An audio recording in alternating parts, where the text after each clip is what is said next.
Hello everyone, this is टिसिटी। आजको यस भिडियोमा तपाईँहरू सम्पूर्णलाई स्वागत गर्छु। आजको यस भिडियोमा हामीले क्लास 10 को लागि कम्पलसरी म्याथमेटिक्सको मनी एक्सचेन्जको एक्सरसाइज पार्ट लिएर आइसकेका छौँ, जहाँनिर चाहिँ हामी एक्सरसाइज 4.1 स्टार्ट गर्छौँ आजदेखि।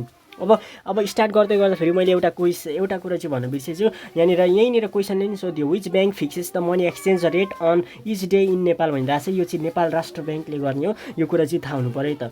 यहाँनिर हाम्रो देशको कन्टेक्समा के गर्छ त भन्दाखेरि नेपाल राष्ट्र ब्याङ्क मात्रै यस्तो ब्याङ्क हो जसले चाहिँ भनौँ न यो फोरेन करेन्सीहरूको एक्सचेन्ज रेटहरू चाहिँ अपडेट गरिरहेको छ दिनको दिन। अरूसँग पर्मिसन छैन। यो यति कुरा थाहा हुनु पऱ्यो। र अर्को कुरा के गरिदिन्छु त भन्दाखेरि यो छुटेको कुरा होइन, फेरि पनि रिभिजन विद्यार्थीहरू यसमै झुकिन्छ नि, जुन चाहिँ बाइङ रेट र सेलिङ रेटमा धेरैजना झुकिरहेको हुन्छन्। अब सेलिङ रेट भनेको के हो र बाइङ रेट भनेको के हो? मानौँ मसँग फोरेन करेन्सी छ भने मैले आफ्नो देशको करेन्सीसँग चाहिँ फोरेन करेन्सी एक्सचेन्ज गर्दैछु भने त्यतिखेर बाइङ रेट हुन्छ। जहाँ गएर साटे पनि त्यो के हुन्छ, बाइङ रेटमा चाहिँ ब्याङ्कले अथवा मार्केटहरूले किन्ने गर्छ। अब यदि मसँग चाहिँ नेपाली करेन्सी छ र मलाई फोरेन करेन्सी चाहिएको छ भने म चाहिँ कन्भर्ट गर्न गइरहेको छु। नेपाली करेन्सी चाहिँ कुनै पनि इन्स्टिट्युट मार्केटमा गइरहेको छु भने त्यो इन्स्टिट्युट अथवा ब्याङ्कले चाहिँ के गरिदिन्छ त भन्दाखेरि सिम्पली मलाई चाहिँ के गर्छ त भन्दाखेरि सिम्पली फोरेन करेन्सी सेलिङ रेटमा दिन्छ। अब त्यसै गरेर रिभ्यालुएसन एन्ड डिभ्यालुएसन भनेको के हो, यसको बारेमा नि रिभिजन गरिदिन्छु र यहीँनिर क्वेसनहरू छ। यो क्वेसनहरू चाहिँ आफै ट्राई गर्ने, यति कुरा त बुझियो होला। अब रिभ्यालुएसन भनेको के रहेछ त, हाम्रो मनीमा हाम्रो जुन अब जसको केसमा भनिरहेको छ रिभ्यालुएसन नेपाली करेन्सी भनेको छ भने हाम्रो करेन्सी चाहिँ बढेको छ, करेन्सीको भ्यालु अथवा स्ट्रेन्थ चाहिँ बढ्नु हो भन्न खोजेको। 130मा $1 आउँथ्यो भने 132मा $1 आउनु होइन, 128मा आउनु, अझै तल झर्नु, 120मा आउनु, 115मा आउनु। यो चाहिँ के हो त, रिभ्यालुएसन हो। डिभ्यालुएसन यसको अपोजिट भन्न खोजेको, हाम्रो देशको जुन करेन्सी अथवा जसको देशको करेन्सी नेपालको करेन्सी चाहिँ डिभ्यालुएट भयो भने कति पर्सेन्टले रिभ्यालुएट भयो जसरी दिएको छ मैले तपाईँहरूले गर्न सिकाइसकेको छु। सो कसरी भयो भनेर दिइरहेको हुन्छ। र अब त्यसो यदि कुनै क्वेसनमा चाहिँ नेपालको करेन्सी चाहिँ रिभ्यालुएटेड बाई समथिङ पर्सेन्ट भन्यो भने चाहिँ यहाँनिर के बुझ्नु पऱ्यो त भन्दाखेरि नेपाली रुपिसको भ्यालु चाहिँ घट्दैछ भन्न खोजेको। अघि 130मा $1 आउँथ्यो भने 132, 133, 150, 160, 200, 300 यसरी चाहिँ हामीले तिर्नुपर्ने रहेछ। अथवा यसरी चाहिँ नेपाली करेन्सीको भ्यालु चाहिँ घटेको हो भनेर बुझ्नु पऱ्यो। ठिक छ, यति कुरा ठिक छ। अब यहाँनिर 100, 200, $1 र 100, 200मा किन्दा कसरी घट्यो भन्ने हुन्छ होला, किनकि अहिले थोरै एमाउन्टमा $1 आउँथ्यो भने अहिले धेरै तिर्नुपर्छ भनेपछि यहाँनिर हाम्रो मनीको स्ट्रेन्थ अथवा मनीको भ्यालु घटेन र हो, यो सोच्नु पऱ्यो के। फेरि यहाँनिर कतिजनाले अर्कै सोचिरहेको हुन्छ। सो त्यही भएर क्वेसन नम्बर 1 को लागि त मैले भन्दै 1 को B को लागि आफै गर्ने, 1 को C जति पनि छ 1 को C, 2 को A, 2 को B आफै गर्ने ट्राई गर्नु पर्यो।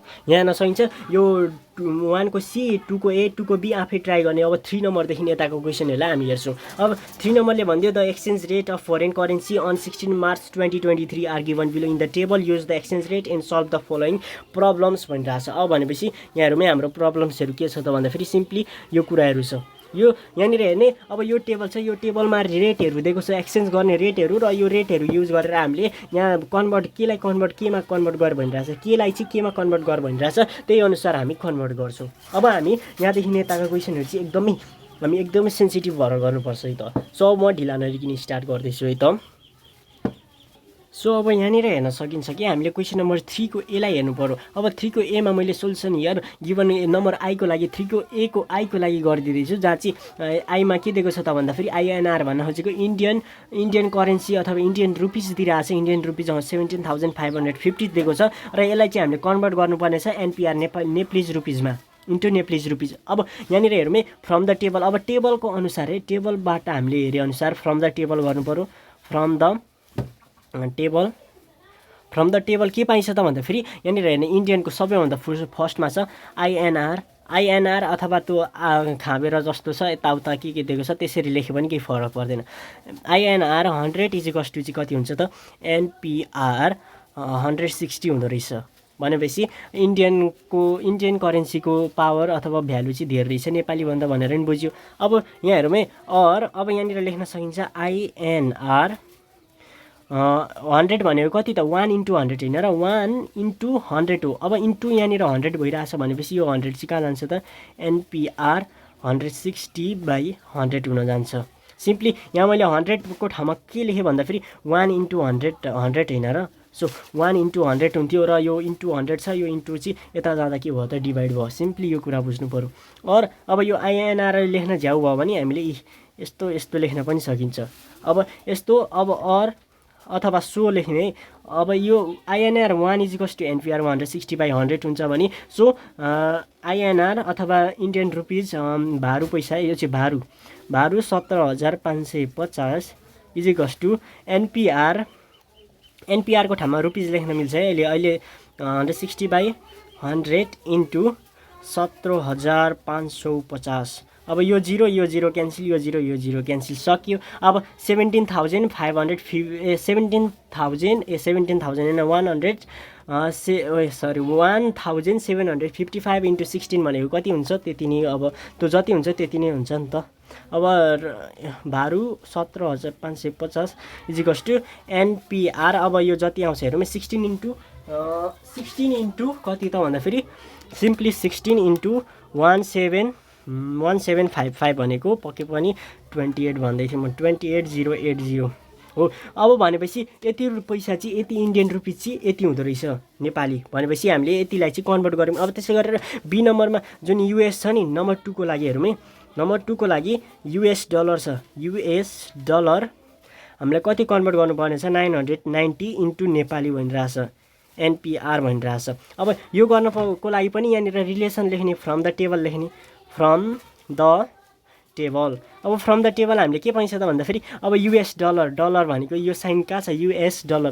From the table US dollar 1 is equal to NPR 132.46 दिइरहेछ।